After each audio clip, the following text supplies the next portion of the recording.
That's right, I wrote first console open world in that beautiful thumbnail you clicked. This game wasn't actually the first open world game on a console. Did I clickbait you? I did not.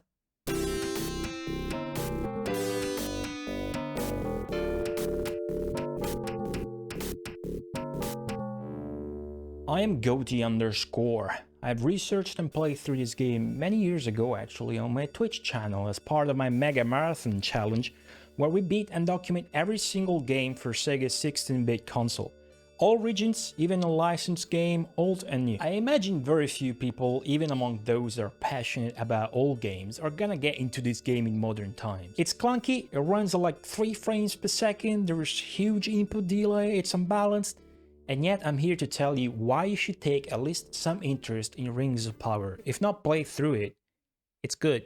First off, I want to back up my open world statement. This is indeed the first open world console game, as in not a port of a computer open world game such as Ultima. There are other games such as Starflight or even Elite, ported from computers to Mega Drive and NES in this case, that you might retrospectively call open world. Even though these two in particular are next level as they're set in space. But this lets me put the emphasis on the world part of open world.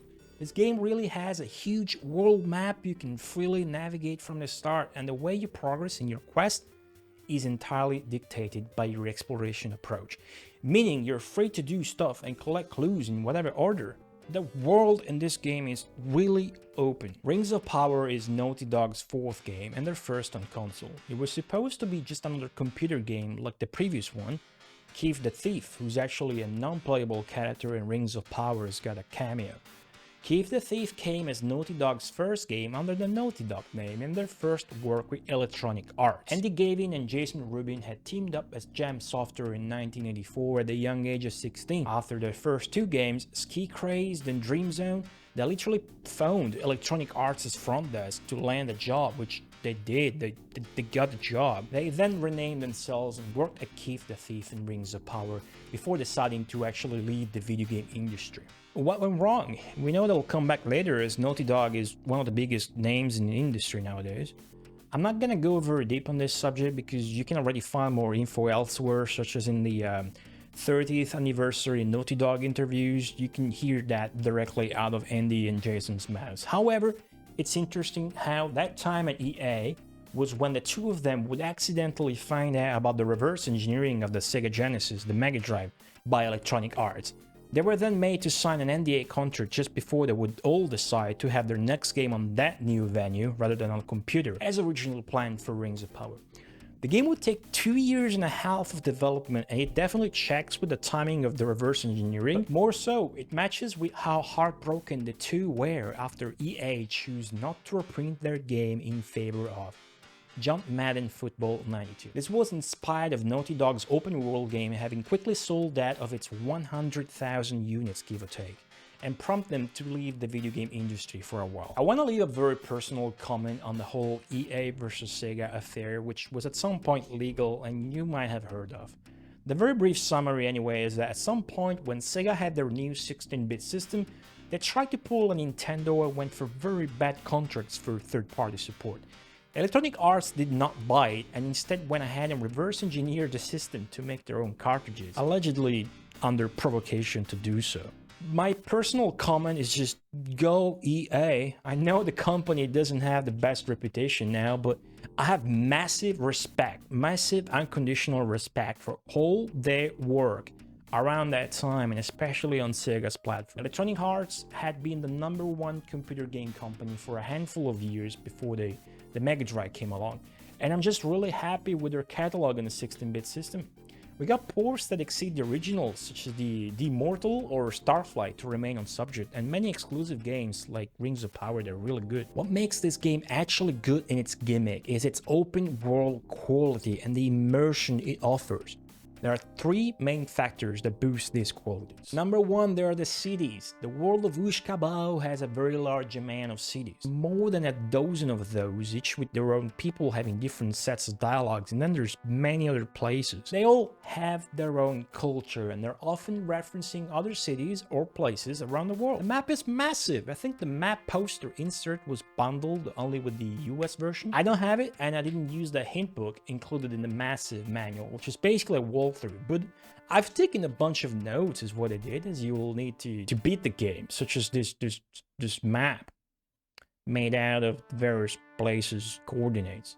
Number two, there's the trading. The game employs a commerce system where you can buy various items from any city and sell them to another one for a better price. Like you can buy coffins and then sell them at the City of Blood, where they fetch a bigger price because they need them, which makes sense and helps world building. This city is also where you get your necromancer character companion, by the way. This system eventually becomes stale though, and you'll spend a lot of time through clunky menuing just to make sure you have enough money to buy food and water in order to keep playing. The novelty wears off definitely when you find a city of commerce. If I recall correctly, this one is where you can sell everything at the most convenient price. Anyway, the third factor towards Rings of Power's open world quality is its fullness. This is the most important one. Without this one, the game would have been not good. The world map is filled with places and things to do. You're not stranded in a giant empty land until you find something to do, like in the Fairy Tale Adventure, which is an early open world game on Amiga. I think it's a 1987 one, which is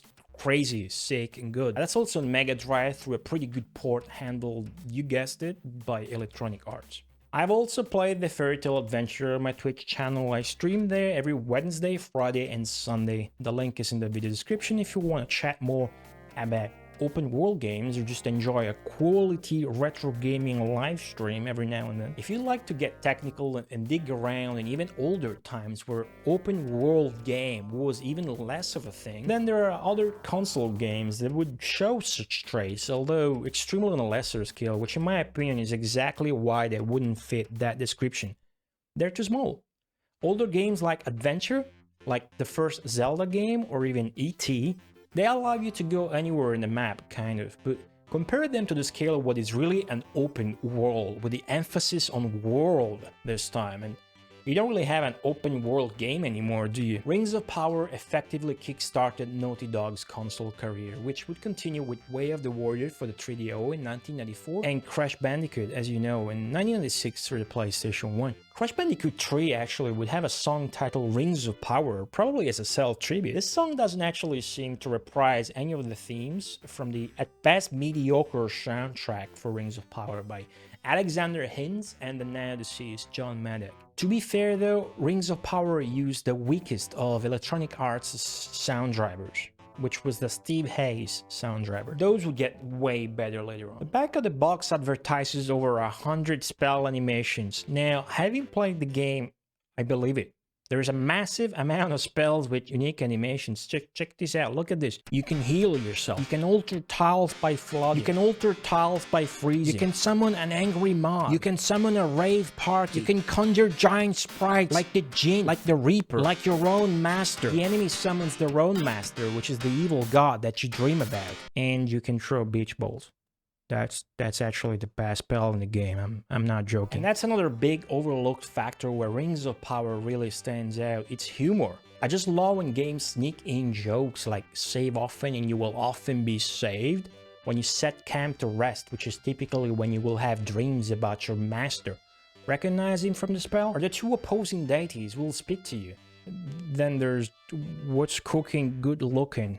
There's even a Black Sabbath reference here in the middle of this developer's Easter egg. Look at this. Look at all this stuff. Look at this. Check this out. It just makes it clear they're not taking themselves too seriously and makes me feel a bit more connected to the people that made the game. This video game is pure and a work of love. I have discussed it a bit with my Discord community. The link is in this video's description, by the way. And although I'm not the biggest fan of labels, I was really fascinated by this game, and its open world is definitely Rings of Power's most interesting trait. Let me know in the comments if you think there are console exclusive before this that you would actually call open world games. Alright, that's about it.